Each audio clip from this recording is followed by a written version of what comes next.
Ace owners, apologies, didn't do a live review tonight. The Wi-Fi hasn't been great, so I thought I'd just do a recorded one anyway.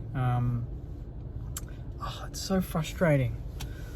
That was one of the games that I was looking at and I'm like, that's winnable. Why did everything go against us, you know? So tough when you have Max King down in the first minute of the game, then you lose Seb Ross to a hammy, then you lose Zane Cordy, all before halftime. In a game where I actually thought, for the general play, I thought we were level, if not a little bit better, you know? I thought we were aggressive. I thought we tried to use the angles a bit more this time. We possessed the ball a bit more, which is what I really liked. We didn't bomb it down the line as much as we used to. Lever and May was still a massive problem, don't get me wrong. But we tried to play that 15-metre kick on the angle a lot more, and that's what made us so tough to play against in the first part of the season. And we've gone away from that, but it was really good to see that back tonight. And, you know, Rowan Marshall against Gawn and Grundy, I thought was enormous. I thought Ronnie Burns, that was his best game for the club. I thought Ronnie Burns was huge when things looked lost and we lost players. And obviously we know he's got a huge tank. His endurance is his biggest asset, and it stood out. He just didn't stop all day. I thought that it was just an almost day for a lot of our forwards. You know, we had a lot of chances. That first quarter, you look back at that first quarter and the chances we missed and you're like, damn it. You know, we went into that 3-5. They were 5 straight. Of course they go 5 straight when after last week they couldn't kick straight. You knew they were going to have a good kicking performance tonight, and we kept their forwards mainly under control. Melcham, I think, was the one that got off the chain a little bit and basically sealed the game then, which was really, really annoying. But I just felt like for the whole second half, we were really just pushing and pushing and pushing and pushing. And when you've got no Max King, no Tim Membry, no Jack Higgins, and you're relying on a forward line that's trying to do so much just in terms of defending, and then also getting forward when you win the ball, it's a recipe for disaster in a way. And for us to, we went down by 21. You cannot question the heart. You know, any saner out there that's going to message me and say, God, that was shit, whatever, jog on, because you could tell the boys were in it from start to finish. They did not stop chasing. Their pressure was excellent. The umpires were shit, but our boys, it didn't stop them. You know, so many decisions went against us. We got goals overturned. We got, there were just non-calls that were really frustrating. But I thought for the most part, we kept them to under 80 points. And it was just our lack of efficiency that was the difference. And in the end, the D's capitalised on, the fact that we were fatigued, the fact that we couldn't take our chances. And we had a few doozies, Billings on his right foot. You just wonder why Jack Steele didn't just go on his left foot and snap it. Captain's goal. We overpossessed the ball. Caminiti and Owens handballing it to each other, running into an open 50. Just take the long shot. And Rowan Marshall twice marking it about 55 out, not electing to go for goal, instead to going for that 15-metre, that centering ball outside the goal square with no Max King or Tim Membry there to mark it. You're wondering why we even do that, But I thought we adjusted. We tried to really make it a ball game, keep it on the ground, and our ground ball gets were excellent. Brad Crouch was good. I thought, it was a tough night for Gresh, but he tried to do things, but they just didn't come off, and he tried too much at times, and I'm missing some players there, but I thought the back line stood pretty tall. I thought Dukes had a fairly decent day. He made some big intercept marks at key points in the game. Stocker, Webster can hold their heads high. Cozzy Pickett was, Pickett was unsighted, really. I didn't see him do too much, and he's a big danger. Obviously, Melbourne were missing Oliver and Fritsch, but a forward line with no King, Membry and Higgins, and Jack Billings that's just returned, it's pretty underdone. Although Billings was good, kicked his goal. Zach Jones as well, excellent return. I thought Zachy Jones brought so much that we've not seen from this team in a long time. The last 10 weeks we've really not had that movement in the midfield, and he's just grunt. He's grunt and speed, and he's just crazy, and we need a bit of crazy in there. Makes us unpredictable, and I thought he did that. Mason Wood on one wing, Burnsy on the other. I thought they did well. I think it's a game we missed Brad Hill.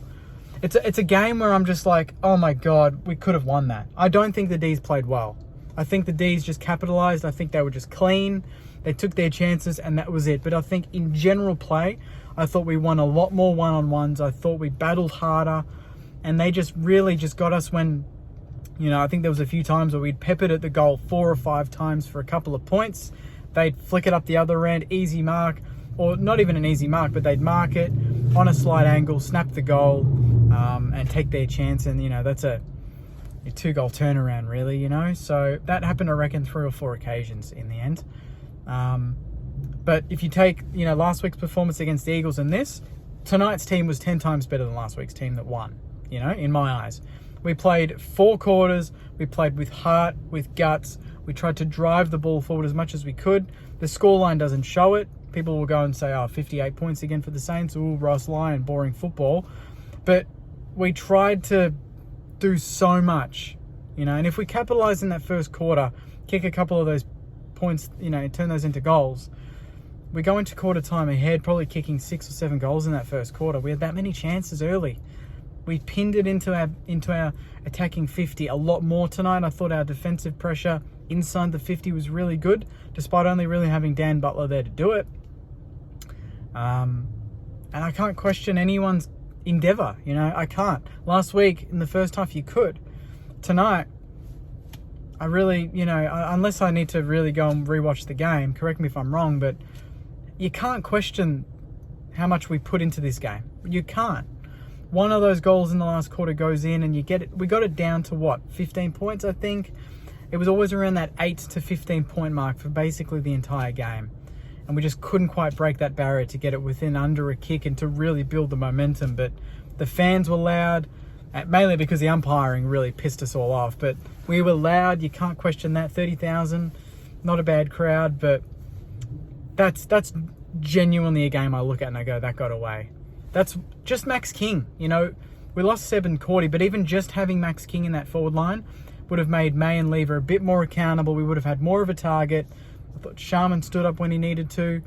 But having King there, it just would have changed the game completely. And to lose King literally in the first minute of the game was already a big enough issue for us. But then to have the other 2 boys on top of that and for us to grind it out like we did, without getting the win, but to grind it out nonetheless, I thought was a really good sign. If we bring that energy for the rest of the season, we'll be in good stead. But Melbourne win, obviously, so as much as I do gloss on how much we gutsed it out in this game, we didn't win.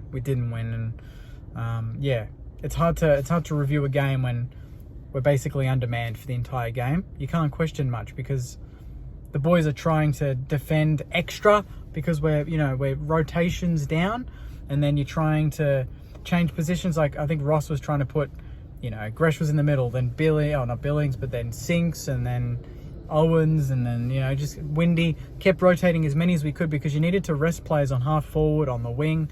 You needed to continually rest your mids. You couldn't just keep going with the same midfield 3 or 4 because they would just die of exhaustion. So behind the 8 ball, but I feel better after this loss than I did after the win last week, put it that way. So I'll wrap it up there, Sainers. Thank you very much for watching. Comment your thoughts, obviously not a live. Sorry I couldn't do it, but comment your thoughts anyhow. I'll respond to them as I can. We're only, I think, 48 or 38 even. 38 subscribers from 7,000. Subscribe and you might win a signed Rewalt portrait. But yeah, that was a tough one, Sainers. Honestly, this one really hurts. This one really punches me in the gut because I just didn't think Melbourne did much other than slightly be a bit more efficient up front, and that was it. I just wish we could have thrown everything at them with a full team. It never happens. I just don't understand whose cat we ran over 150 years ago, 3.5, one's hard enough being Max King, but on top of that, I don't know. I don't see many other teams going with, no bench basically for a game. I feel like we've done it 2 or 3 times in the last couple of years. Very frustrating in such a big game, but we live and we learn, and we move on to Gold Coast in Queensland next week, another tough game. So thanks again, Sainers. Like, comment, subscribe. I'll be back during the week. Player ratings tomorrow on Saints TV Plus. But until then, enjoy the rest of your weekend. Take care, and as always, go you mighty Sainers. See you guys.